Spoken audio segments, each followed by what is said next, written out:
Austen Lane, Action Sports Jags on ESPN 690. You know what time it is.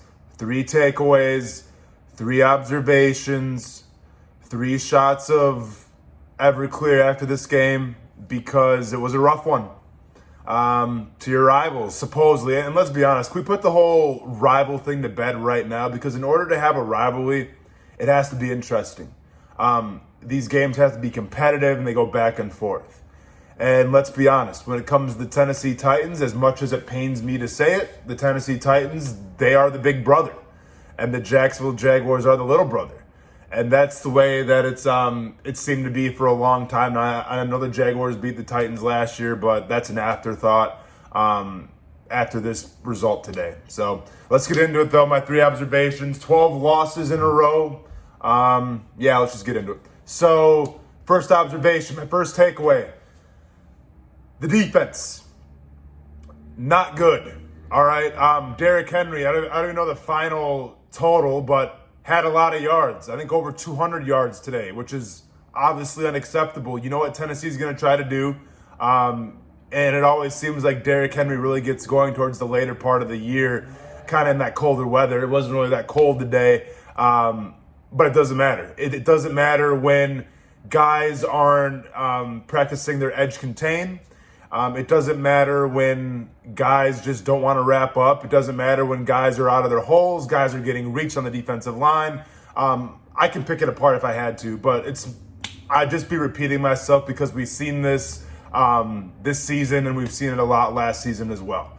And today it was just exploited to the nth degree because you have a great running back like Derrick Henry and a pretty good offensive line in the Tennessee Titans who can do that too in the trenches. So overall, just not a good showing from this defense. I'll be honest, it's hard to take a lot of positives away from it. I know in the first half, that there was some pass rush and things of that nature, but I left this game with a bad taste in my mouth. A.J. Brown had a pretty good day, but overall, you got this sense that Tennessee really kind of pulled on the reins at the end and kind of let up a little bit. Obviously, you saw their starters sit out a majority of the fourth quarter, including Derrick Henry, which was very nice of them. It's good to see that they're in the giving spirit. And they didn't want to give the Jaguars a 40 or a 50 burger. So thank you, Titans. Thank you, Mike Vrabel, for doing that, because that would have been even worse to go with this year of 2020. But overall, just not a good showing today from Todd Wash's defense and the Jacksonville Jaguars. And I understand there's injuries. There's a lot of injuries right now. And I get that. But every team is going through that. And at the end of the day, it just wasn't a good look. Observation number 2. And by the way, if you're wondering what that thing is right here, my son made a whale to put in our Christmas tree. So you guys aren't freaked out about that. It doesn't look much like a whale, but it's got a spout of water coming out of it. So I hope you guys enjoy that for the festive season. Observation number 2. This offense. 10 points simply is not enough points to win in the NFL, especially this year. Simple as that. Mike Glennon, not the guy. I told you he wasn't the guy. I think if he had some common sense, you would know that he's not the guy. Regardless of what everybody tells you in terms of the coaching staff and the behind the scenes, Mike Glennon's not the guy because he showed us who he is before. Okay? And there's a reason why the Jaguars got him in as a backup. I'm going to get into the Minshew stuff in a little bit from observation number 3. But before I do that, I actually do have a positive takeaway from this game. A positive takeaway from the embarrassment, and that's James Robinson.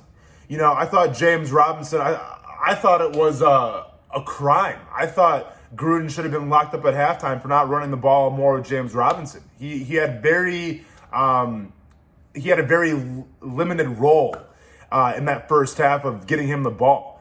And in the second half, they made it a habit of, giving him the rock a little more, and it paid dividends. And James Robinson has now gone over 1,000 yards. Congratulations to him. The fastest undrafted rookie to do that. I mean, it might be the only undrafted rookie to do that. I have no idea. I don't know how far back this thing goes.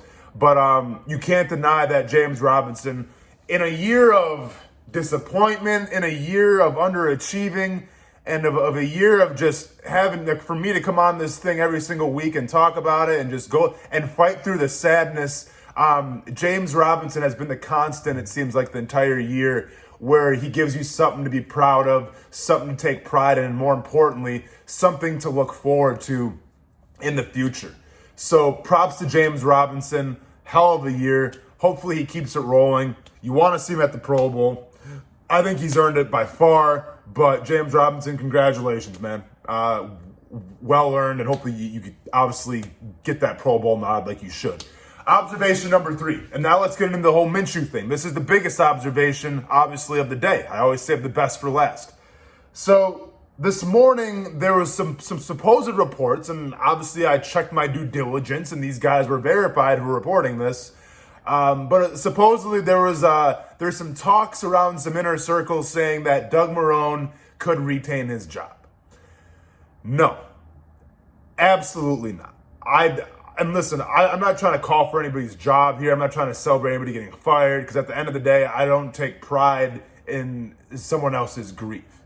But this is a performance-based business, okay?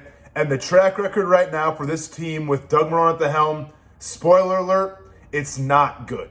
And this showing today, to me, wraps it all up right there. When you lose 31-10 at home to the Tennessee Titans.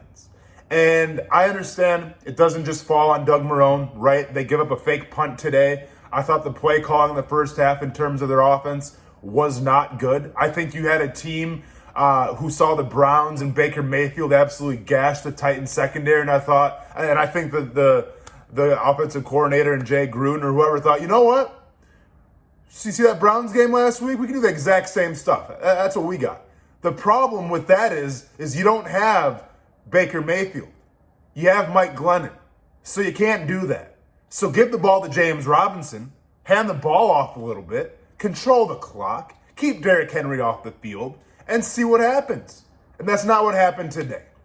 Obviously, Mike Glennon struggled in the first half. I think it speaks volumes in the fact that they brought him out the second half for the first drive, and he throws an interception.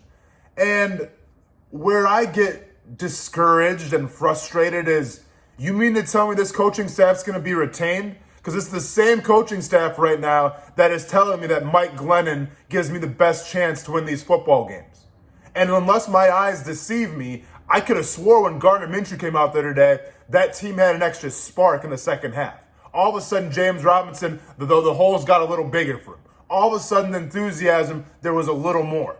So don't tell me that Mike Glennon gives you a better chance of winning when Gardner Minshew just proved that wrong today. And end of story. Enough said. There's nothing you can tell me to change my mind, so don't even try to go in my mentions or even try to justify it. It's the truth. Gardner Minshew's the better quarterback. So don't tell her in these press conferences and say, well, Mike Glennon gives us the best chance to win. BS. Not true. Not buying into it. Shouldn't be selling it. And on top of that, listen, I don't know what kind of stuff's happening in this locker room between Gardner Minshew and the injury and not communicating with the coaches, but they got to hash that out, man. All right? This pettiness and this ego-driven narrative of, well, he didn't tell me he was hurt, yada, yada, squash it, okay? Because there's a lot of guys in that locker room right now that put their helmets on, that put their cleats on, that want to win some ball games. And I feel like you're doing them a disservice every single time you get in front of the podium and you lie and you tell us that Mike Glennon gives you the best chance to win. Okay? So so Gardner Minshew comes out in the second half. Was it perfect? Absolutely not. Okay? He gets a touchdown, and that was great and everything. He provided some energy, and to me that was the telling factor right now. Was the spark, was the energy. Yes, the kicking situation remains to be seen. Obviously, Rosas slips in on that first field goal. I mean, listen, it's the same story every single week with the kicking situation. I'm tired of breaking it down. They're kickers, and when you lose by at least 21 a game, let's be honest, field goals don't really matter. Extra points don't matter because you're getting blown out that bad. So I'm off that whole thing. But at the end of the day, you got to go Minshew going forward. Enough said, and squash the beef. And let's get serious about ourselves here. We're going to break down a lot more tomorrow on ESPN 690. You know what time it is, 3 o'clock Eastern time. It's to 6 p.m. Eastern time. Check your local listings. I'm Austen Lane. Get ready for Christmas. Something to be excited about. But more Jaguars talk tomorrow, and let's fight through the tears together. And obviously, maybe it's cry now, laugh later, because once again, Jaguars fans, you got a better draft pick. So props to you if you're cheering for that. I'll talk to you guys tomorrow. Y'all stay casual.